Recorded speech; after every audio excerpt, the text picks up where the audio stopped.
हमेशा की तरह वक्त कम है। मैं जल्दी से बात करना चाहूंगा एक छोटी सी चीज पे कि आईआईएससी में रिसर्च का लेवल क्या है। मैं एक ओशनोग्राफर के साथ काम कर रहा हूँ यहाँ पर। वो प्रोफेसर हैं। यहाँ एक डिपार्टमेंट है chaos, centre for atmospheric and oceanic sciences. मुझे पता लगा कि वो अराउंड 1-1.5 महीने के लिए बे ऑफ बंगाल गए थे।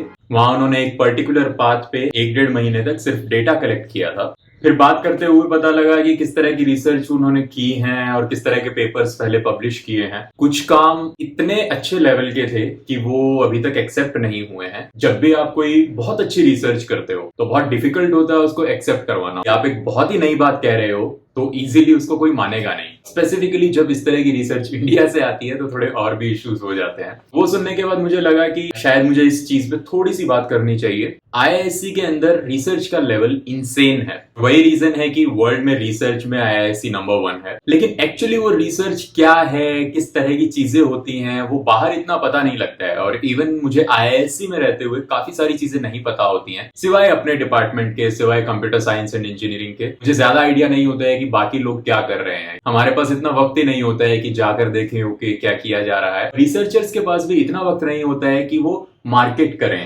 कि हमने इतने बड़े बड़े काम किए हैं। किसने कितना काम किया है और किस तरह की रिसर्च हो चुकी है उस फील्ड में, ये देखने की मेहनत हमें खुद करनी पड़ती है। थोड़ा बहुत जितना भी मेरा दूसरे डिपार्टमेंट से इंटरेक्शन हुआ है, ऐसी चीजें सुनने को मिली हैं, ऐसी चीजें देखने को मिली हैं, ऐसी रिसर्च देखने को मिली है जो शायद मैं इमेजिन भी नहीं कर सकता। इंटरनेशनल लेवल पर भी वो बहुत ही बड़े लेवल की रिसर्च है। जितने डिपार्टमेंट इमेजिन कर सकते हो, जितनी साइंस और इंजीनियरिंग फील्ड इमेजिन कर सकते हो, वो सब पहला तो आपको आईआईएससी में मिलता है। मैंने बायोलॉजिकल साइंसेज डिपार्टमेंट विजिट किया है, centre for atmospheric and oceanic sciences visit किया है। उसके अलावा यहाँ पर एरोस्पेस इंजीनियरिंग का डिपार्टमेंट है, नैनो साइंस एंड इंजीनियरिंग का डिपार्टमेंट है, ब्रेन रिसर्च का डिपार्टमेंट है, अर्थ साइंसेस का डिपार्टमेंट है। जो भी साइंस का फील्ड इमेजिन कर सकते हो वो सब आपको इधर मिलता है। और जो प्रोफेसर्स, जो रिसर्चर्स उस चीज पे काम कर रहे हैं, बहुत ही हाई लेवल की रिसर्च प्रोड्यूस करते हैं। जब मैं आगे कॉलेज की तरफ बढ़ रहा था तो मुझे आइडिया नहीं था कि साइंस में क्या क्या चीजें होती हैं और उनकी वैल्यू कितनी है, बीएससी की वैल्यू कितनी है। मतलब बीएससी को हम हमेशा यही सोचते हैं कि छोटी मोटी चीज है, BTech is the main thing, और उसमें भी computer science and engineering is the main thing, बस उसके ऊपर कुछ नहीं होता है। मुझे आइडिया होता है कि साइंस में कितना कुछ किया जा सकता है और उसकी कितनी बड़ी बड़ी अपॉर्चुनिटीज हैं। तो हो सकता है कि मैं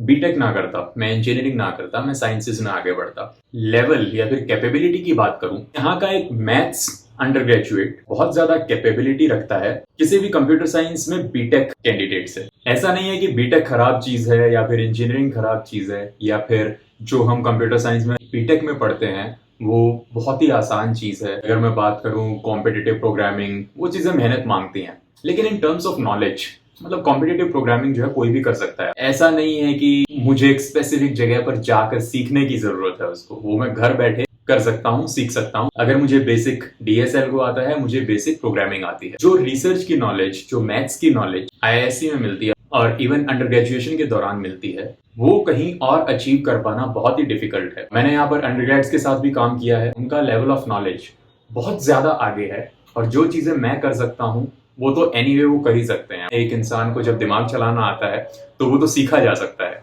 वो ऐसा नहीं है कि जो इतना हाई लेवल मैथमेटिक्स समझ सकता है प्रोग्रामिंग नहीं समझ पाएगा।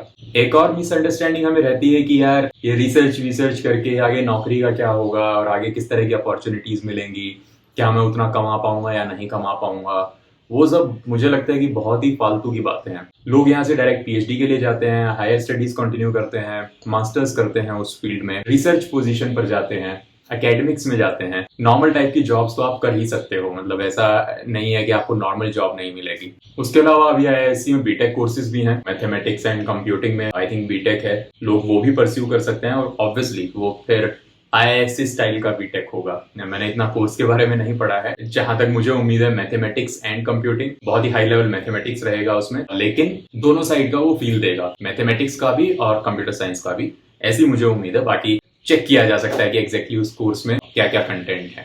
ओवरऑल मुझे लगता है कि हम बहुत सारी चीजें, बहुत सारी अपॉर्चुनिटीज मिस कर देते हैं जस्ट बिकॉज हमें आइडिया नहीं होता है कि किस तरह के फील्ड्स दुनिया में एग्जिस्ट करते हैं और क्या क्या अपॉर्चुनिटीज हमारे पास हैं उन फील्ड्स में पढ़ने के बाद। हम सिर्फ वही 2-3 चीजों में उलझे रहते हैं कि दुनिया में या तो बीटेक होता है, इंजीनियरिंग होती है, या फिर एमबीबीएस होता है, उसके अलावा दुनिया में कुछ है ही नहीं। जबकि बीटेक और एमबीबीएस इससे हट करके उन्हीं फील्ड्स में रिसर्च है। सिर्फ एक प्रोफेशनल जॉब के लिए रेडी होने की बजाय आप एक्चुअली नॉलेज के लिए, लर्निंग के लिए, उस फील्ड में सोचने के लिए, कुछ नया करने के लिए भी पढ़ सकते हो।